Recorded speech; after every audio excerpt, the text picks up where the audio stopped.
പള്ളിക്കുത്തി മുസ്ലിം ജമാഅത്തിന്റെ ആഭിമുഖ്യത്തിൽ സംഘടിപ്പിച്ചിരിക്കുന്ന വമ്പിച്ച നബിദിന റാലി ഈ വഴിത്താരെ ധന്യമാക്കിക്കൊണ്ട് കടന്നു മലരിതളഴകുലകെങ്കും കാണാത്തൊരു ചേല്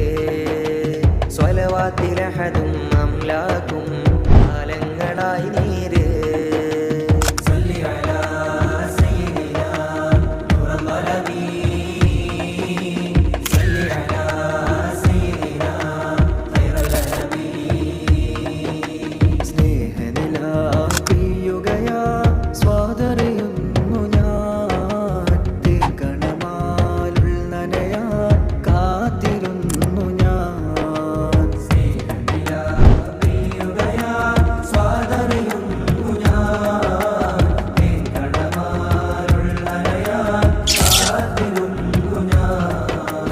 കനകപ്പതിയിൽ പോയിടുവാൻ